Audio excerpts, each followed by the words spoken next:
sa ating mga parents at saka sa ating mga guro. And of course, sa ating mga kabataan na alam ko na ito yung pag-asa ng ating bayan.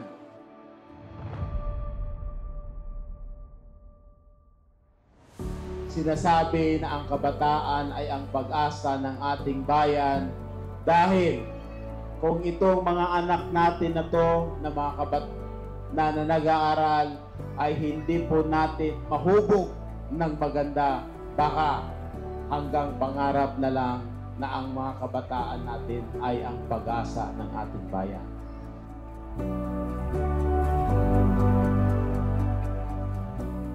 On behalf of the school's division, I extend my sincere appreciation to the Honorable Governor Dato Ali Mitimbang for placing the welfare and future of our children at the center of today's State of the Children Address.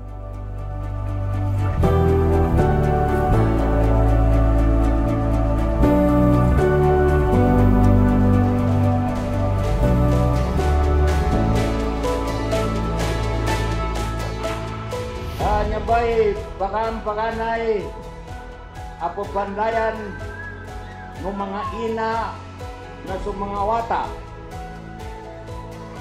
Ka labi-labi rin ni wata na bang samuro niya. Ka aming kamatabol.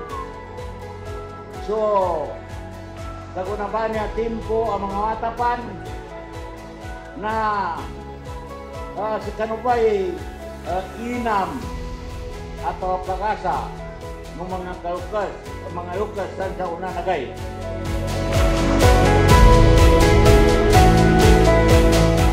Sa MSSD, naninindigan din po kami ng bawat bata ay may karapatang mabuhay at nang ligtas at malusog at may dignidad at may patas na oportunidad na maabot ang kanilang buong potential in the help po ng ating provincial government.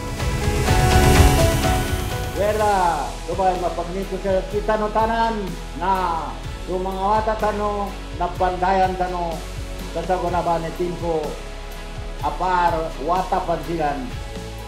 Kuming kaya ito pagkapanday kanyan imatuaran na ya siguro na di karon makakapanday sa panunod ng kapiliran. Nasyabo taman. Wassalamualaikum warahmatullahi wabarakatuh.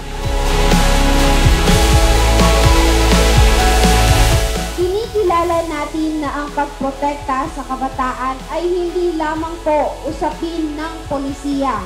Ito ay tungkulin ng buong pamayanan at isang panawagang dapat nating pagkaisahan. So kaya tama lamang na ating hubugin sila para masigurado natin yung kinabukasan ng ating mga kabataan.